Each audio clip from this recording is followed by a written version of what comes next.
Majelis Umum Perserikatan Bangsa-Bangsa atau PBB menyetujui sebuah deklarasi yang berisi langkah-langkah konkret menuju solusi dua negara antara Israel dan Palestina pada Jumat 12 September 2025. Resolusi yang diberi nama Deklarasi New York itu menyatakan sebanyak 142 suara mendukung, 10 menentang, dan 12 abstain. Penolakan datang dari negara Amerika Serikat, Israel, Argentina, Hungaria, Mikronesia, Nauru, Palau, Papua Nugini, Paraguay, dan Tonga. Berita selanjutnya, situasi di Arab Saudi kembali menjadi sorotan setelah suara yang diduga ledakan keras terdengar di dekat Masjid Nabawi Madinah pada Kamis 11 September 2025 dini hari. Peristiwa itu sekitar pukul 5:43 waktu setempat itu sempat memicu kepanikan jemaah yang tengah melaksanakan sholat subuh. Video yang beredar di media sosial memperlihatkan cahaya melesat di langit disertai dentuman keras. Sebagian warganet menduga peristiwa itu akibat rudal yang berhasil dicegat oleh sistem pertahanan Saudi.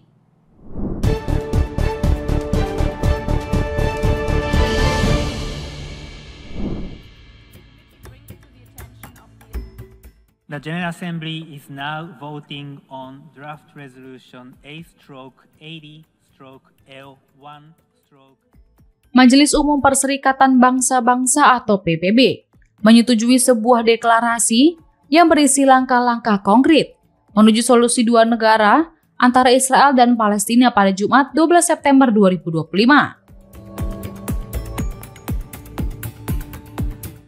Resolusi yang mendukung deklarasi itu disahkan dengan 142 suara mendukung, 10 menentang, dan 12 abstain.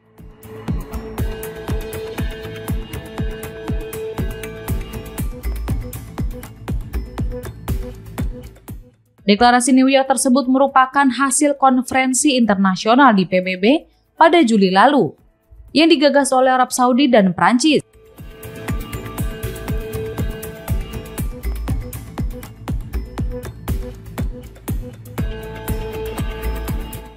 Namun, Amerika Serikat dan Israel memilih memboikot acara itu.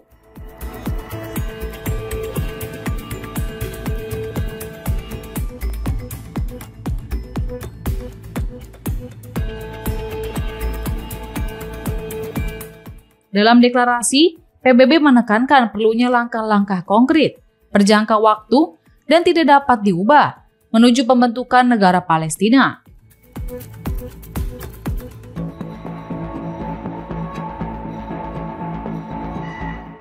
Dalam dokumen tersebut juga mengutuk serangan Hamas ke Israel pada 7 Oktober 2023.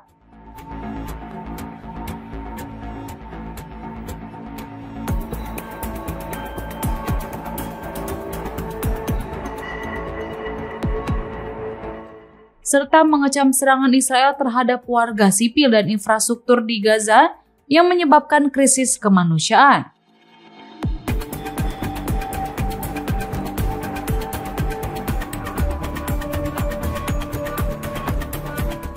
Resolusi ini didukung negara-negara Teluk Arab.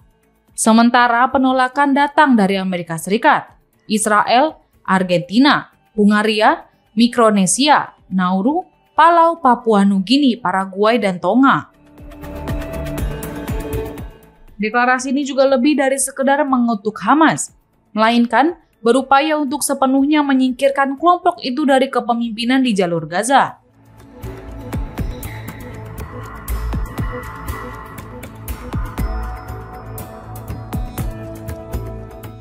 Tak hanya itu, deklarasi tersebut juga mencakup pembahasan mengenai pengerahan misi stabilisasi internasional sementara ke wilayah yang terdampak.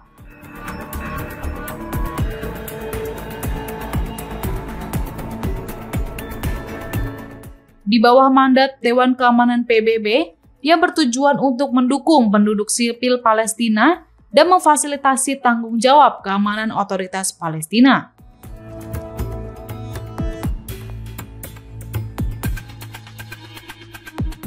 Kendati begitu, Amerika Serikat menilai pemungutan suara tersebut hanya sebagai aksi publisitas yang salah arah dan tidak tepat waktu.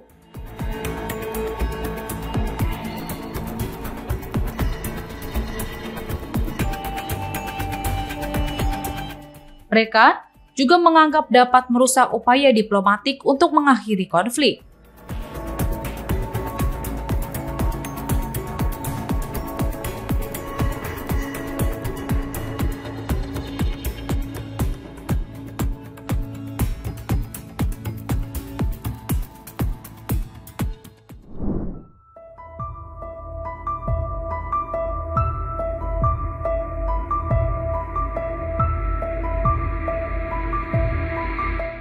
Situasi di Arab Saudi kembali menjadi sorotan setelah suara yang diduga ledakan keras terdengar di dekat Masjid Nabawi, Madinah pada Kamis 11 September 2025 dini hari.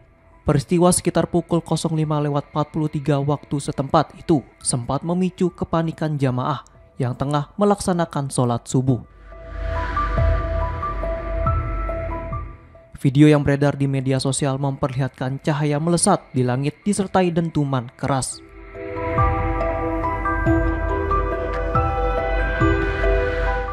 Sebagian warganet menduga peristiwa itu akibat rudal yang berhasil dicegat sistem pertahanan Saudi.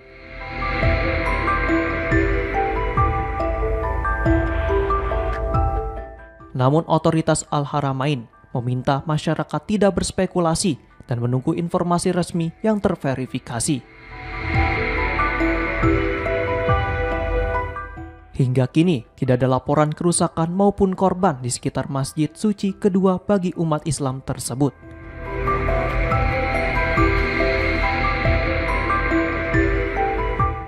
Meski demikian, spekulasi terus bermunculan.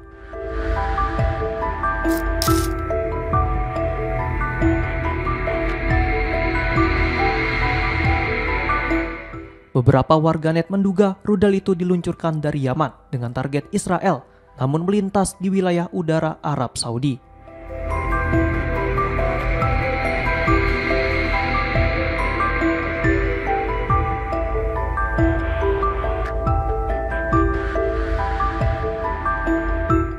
Arab Saudi memang berbatasan langsung dengan Yaman yang sejak lama dilanda perang saudara dan kini semakin terseret dalam eskalasi konflik regional akibat perang Israel-Palestina di Gaza.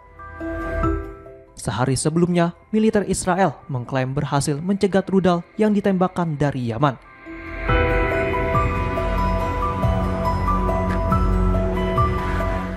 Tak lama setelah melancarkan serangan udara ke Sana'a dan Provinsi Jauf.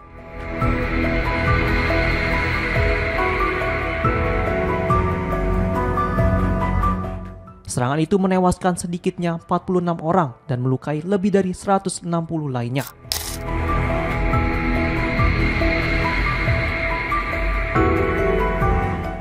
Hingga laporan ini diterbitkan, pemerintah Arab Saudi belum mengeluarkan pernyataan resmi terkait insiden di Madinah.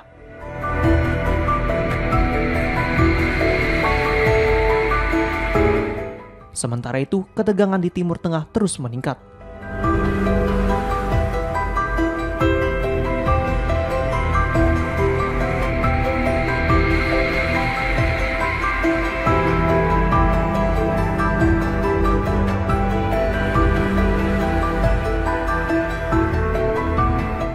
Israel sebelumnya juga menyerang Qatar dengan target para pemimpin Hamas.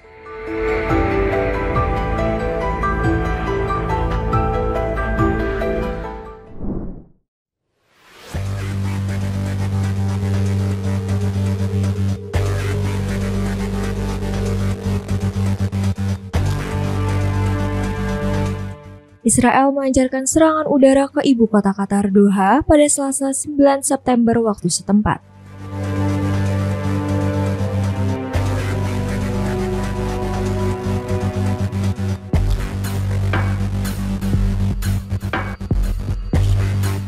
Israel mengatakan serangan tersebut ditujukan kepada para pemimpin Hamas yang berada di sana.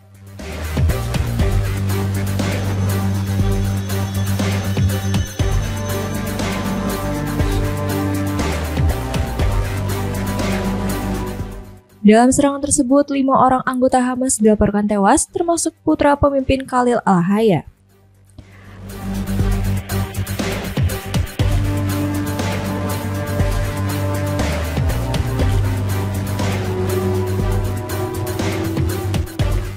Lantas, mengapa kantor Biro Politik Hamas berada di luar wilayah Palestina?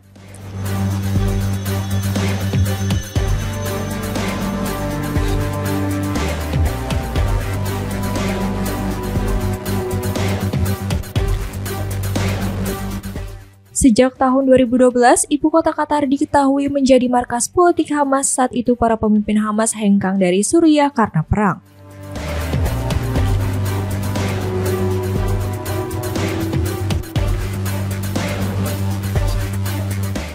Menurut pejabat Qatar, keputusan menampung Hamas berawal dari permintaan Amerika Serikat agar ada jalur komunikasi tidak langsung dengan kelompok tersebut.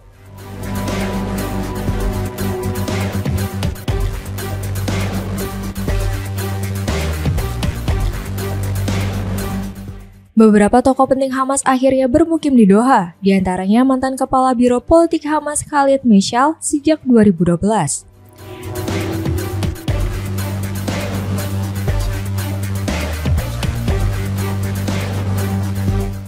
Disusul Ismail Haniyeh, mantan Perdana Menteri Palestina yang menetap di Qatar sejak 2017.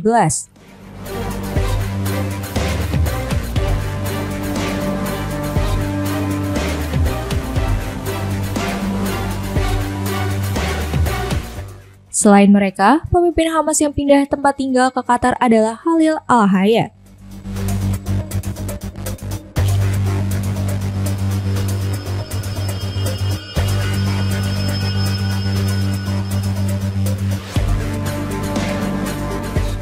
Kehadiran Hamas di Qatar juga tidak lepas dari peran negara tersebut sebagai pemberi bantuan finansial untuk Gaza yang sudah lama diblokade Israel.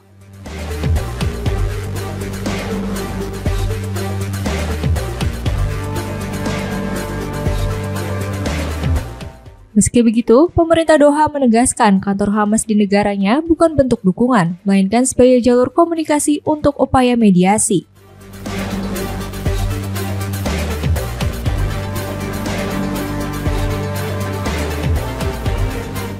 Peran Qatar sebagai mediator bukan hal baru, karena pada 2013, negara Teluk tersebut juga memfasilitasi perundingan damai antara Taliban dengan Amerika Serikat.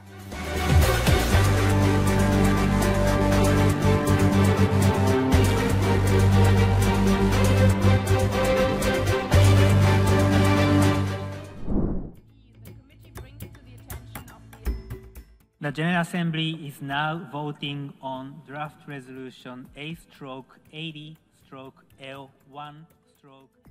Majelis Umum Perserikatan Bangsa-Bangsa atau PBB menyetujui sebuah deklarasi yang berisi langkah-langkah konkret menuju solusi dua negara antara Israel dan Palestina pada Jumat 12 September 2025. Resolusi yang mendukung deklarasi itu disahkan dengan 142 suara mendukung, 10 menentang, dan 12 abstain.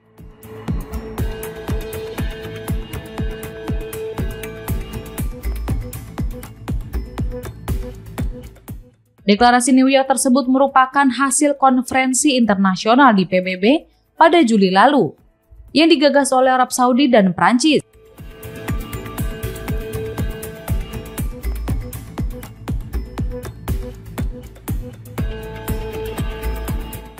Namun, Amerika Serikat dan Israel memilih memboikot acara itu.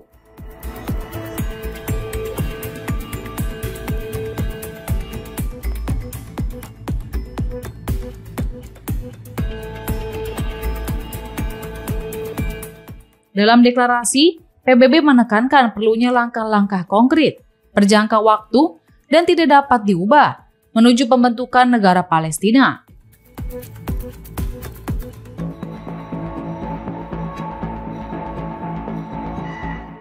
Dalam dokumen tersebut juga mengutuk serangan Hamas ke Israel pada 7 Oktober 2023.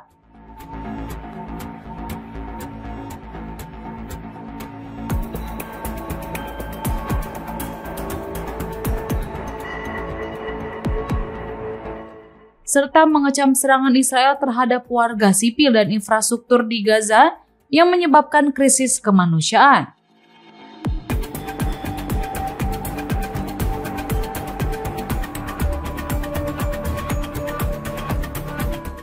Resolusi ini didukung negara-negara Teluk Arab. Sementara penolakan datang dari Amerika Serikat, Israel, Argentina, Hungaria, Mikronesia, Nauru, Palau, Papua Nugini, Paraguay, dan Tonga. Deklarasi ini juga lebih dari sekedar mengutuk Hamas, melainkan berupaya untuk sepenuhnya menyingkirkan kelompok itu dari kepemimpinan di jalur Gaza.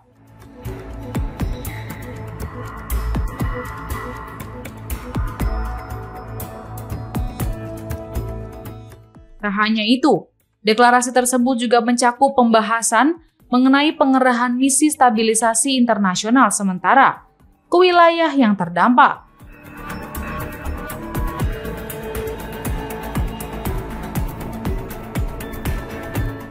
Di bawah mandat Dewan Keamanan PBB yang bertujuan untuk mendukung penduduk sipil Palestina dan memfasilitasi tanggung jawab keamanan otoritas Palestina.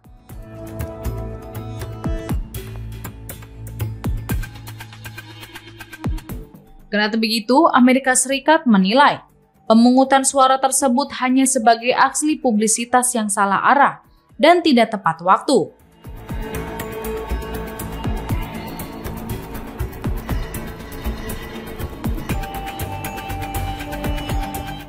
Mereka juga menganggap dapat merusak upaya diplomatik untuk mengakhiri konflik.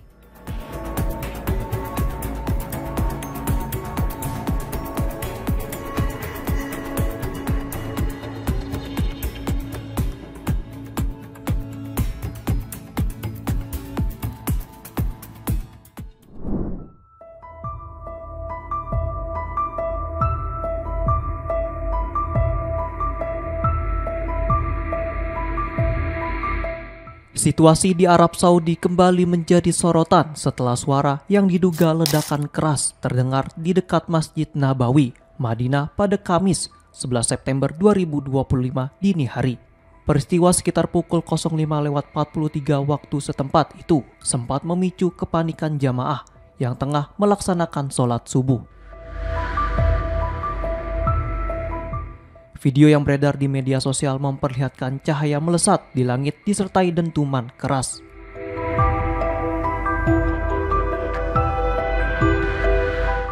Sebagian warganet menduga peristiwa itu akibat rudal yang berhasil dicegat sistem pertahanan Saudi.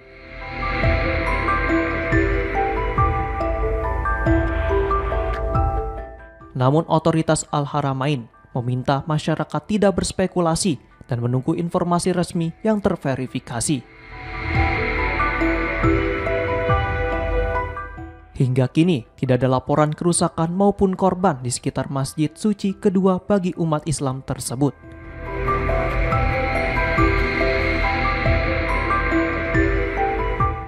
Meski demikian, spekulasi terus bermunculan.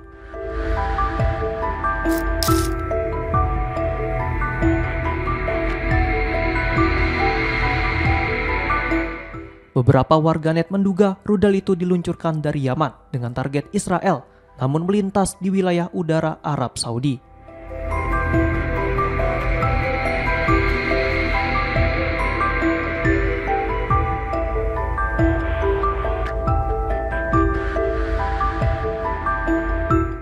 Arab Saudi memang berbatasan langsung dengan Yaman yang sejak lama dilanda perang saudara. Dan kini semakin terseret dalam eskalasi konflik regional akibat perang Israel-Palestina di Gaza.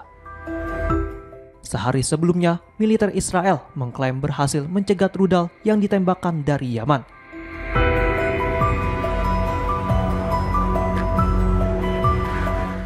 Tak lama setelah melancarkan serangan udara ke Sana'a dan Provinsi Jauf.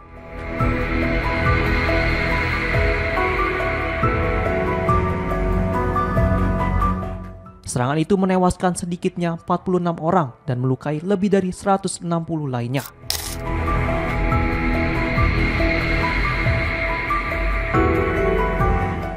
Hingga laporan ini diterbitkan, pemerintah Arab Saudi belum mengeluarkan pernyataan resmi terkait insiden di Madinah.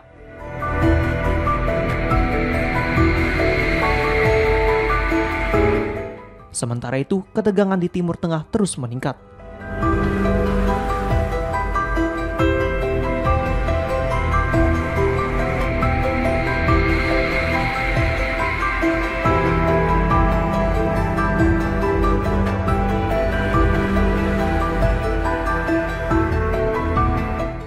Israel sebelumnya juga menyerang Qatar dengan target para pemimpin Hamas.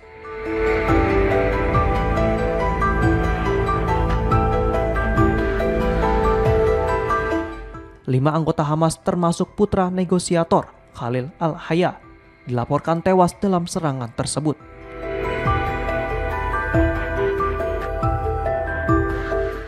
Seorang polisi Qatar juga menjadi korban.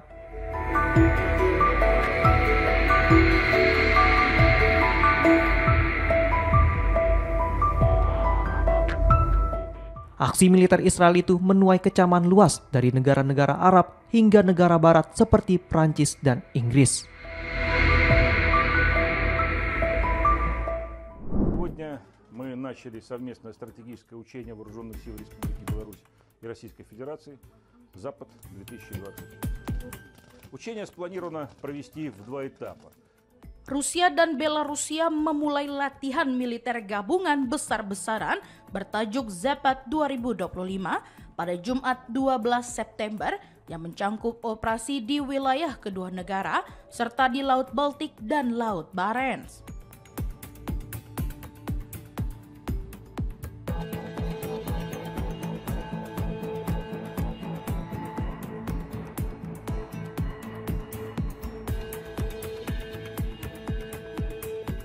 Kementerian Pertahanan Rusia menjelaskan bahwa latihan tersebut sudah dijadwalkan jauh sebelum insiden drone yang memicu ketegangan dengan Polandia.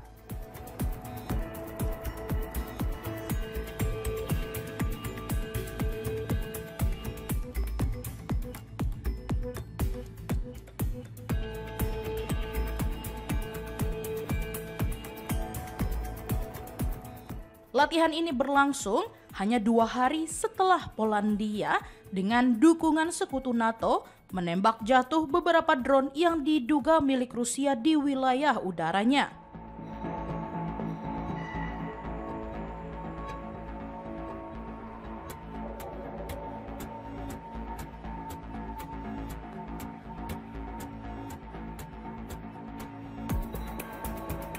Melalui pernyataan di Telegram yang dikutip AFP, Kementerian Pertahanan Rusia menyebut tujuan latihan adalah meningkatkan keterampilan komando dan staf, memperkuat kerjasama, serta memberikan pelatihan lapangan bagi pasukan regional dan koalisi.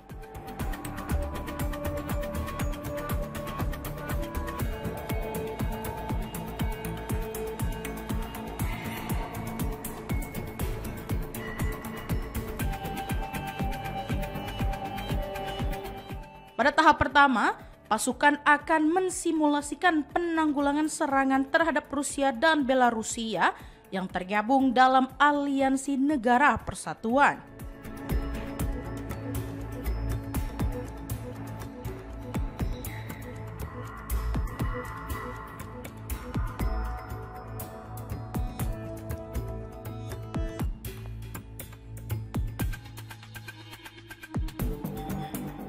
Tahap berikutnya difokuskan pada pemulihan integritas teritorial aliansi tersebut serta penghancuran musuh dengan melibatkan pasukan dari negara-negara sahabat.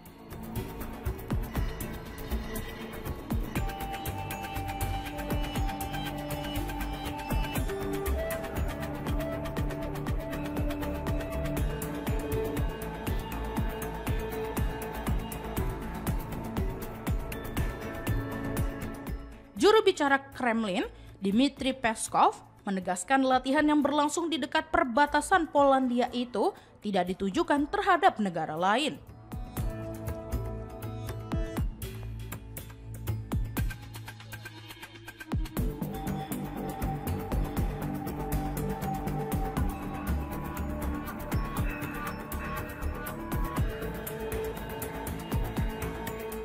Namun, insiden drone di wilayah Polandia tetap dipandang Barat sebagai peringatan bagi NATO dan dianggap sebagai provokasi Rusia.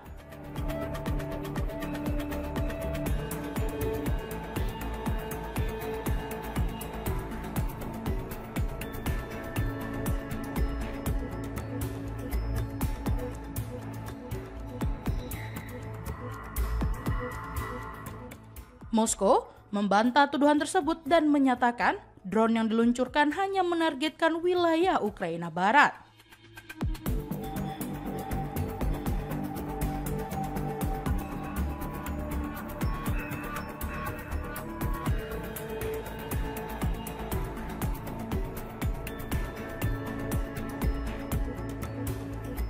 Seorang diplomat Rusia di Polandia juga menyebut drone yang jatuh di wilayah Polandia kemungkinan berasal dari arah Ukraina.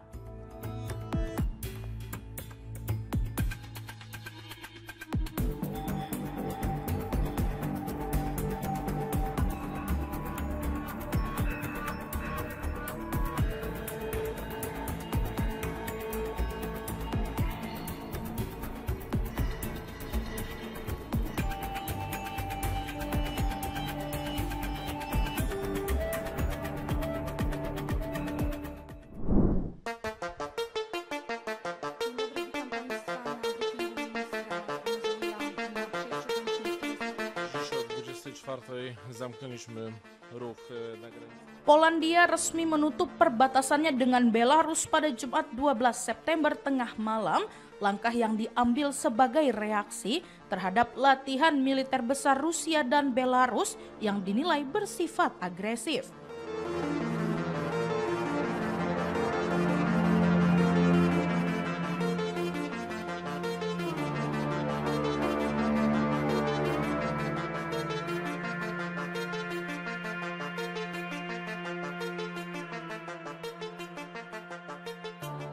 Menteri Dalam Negeri Polandia, Marcin Kierwiński, menilai latihan gabungan yang dinamai Zepet itu sedang menguji skenario perang ofensif yang diarahkan terhadap Polandia maupun Uni Eropa.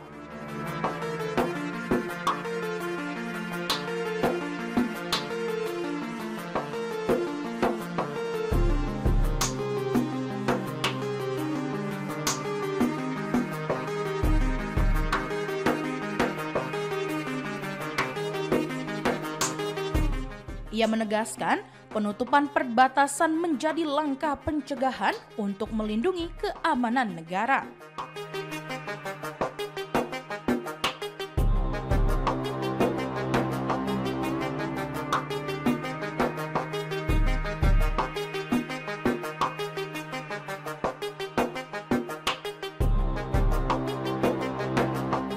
Sebelum kebijakan tersebut diberlakukan, hanya tersisa 2 pos lintas batas yang masih beroperasi antara Polandia dan Belarus.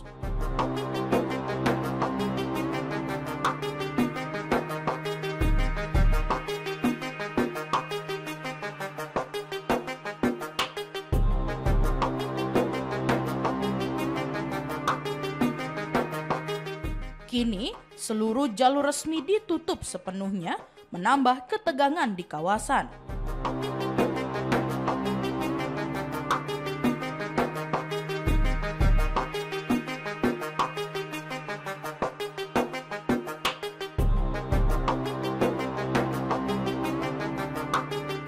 Di sisi lain, Kementerian Luar Negeri Belarus memanggil kuasa usaha Polandia pada awal pekan ini untuk melayangkan protes.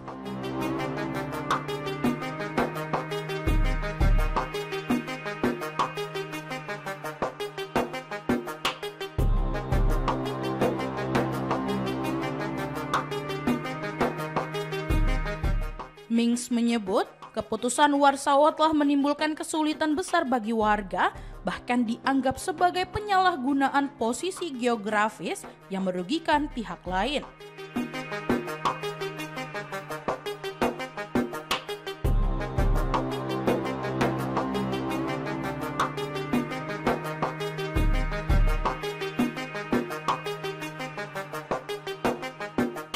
Menurut keterangan Menteri Pertahanan Belarus, latihan Zepet 2025 akan melibatkan simulasi penggunaan senjata nuklir serta uji coba rudal hipersonik jarak menengah buatan Rusia bernama Oreshnik.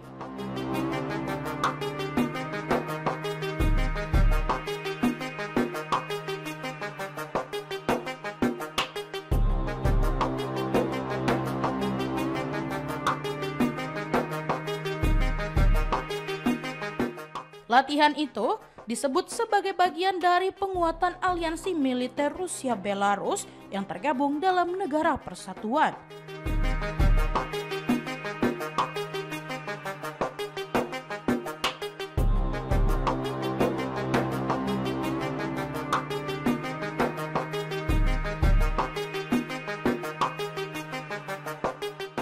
Di tengah meningkatnya tensi, NATO juga menggelar latihan militer di sisi perbatasannya. Polandia dan Lituania tercatat telah memulai latihan bersama pasukan sekutu sejak awal bulan ini. Langkah yang menambah suasana saling unjuk kekuasaan di kawasan timur Eropa.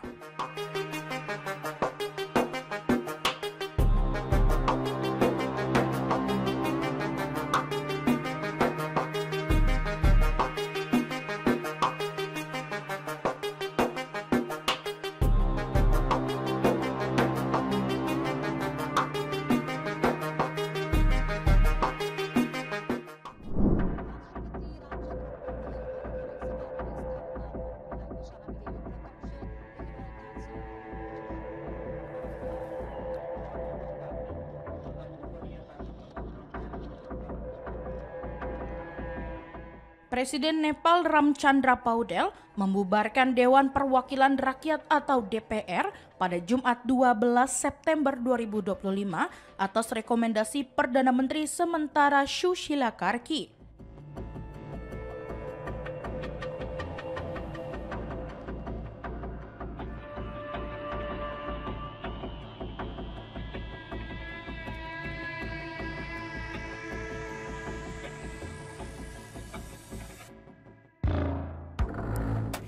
Pemilu parlemen baru dijadwalkan berlangsung 21 Maret 2026 mendatang.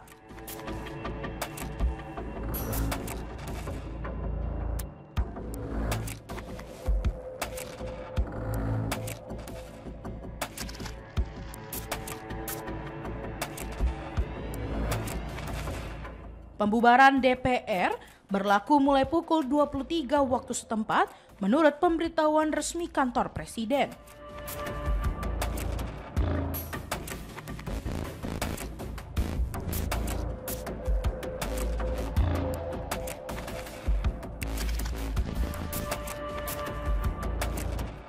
Pada hari yang sama, Sushila Karki, mantan Ketua Mahkamah Agung berusia 73 tahun, dilantik sebagai Perdana Menteri sementara sekaligus perempuan pertama yang memimpin pemerintahan Nepal.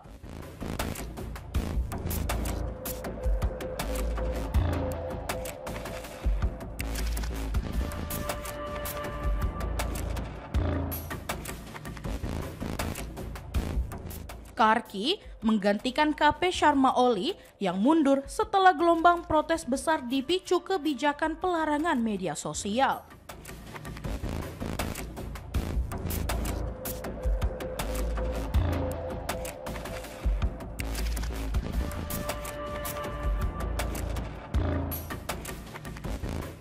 Pelantikannya berlangsung di hadapan Presiden Paudel, pejabat tinggi negara serta komunitas diplomatik.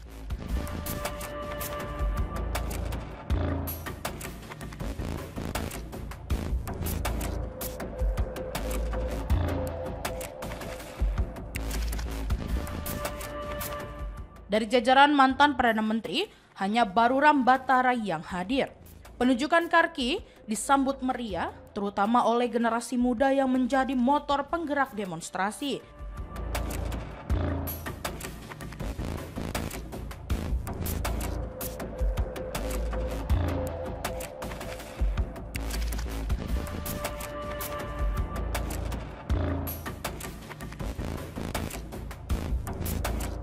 Perayaan spontan terjadi di luar kantor Presiden di Kathmandu, sementara media sosial dipenuhi unggahan dukungan.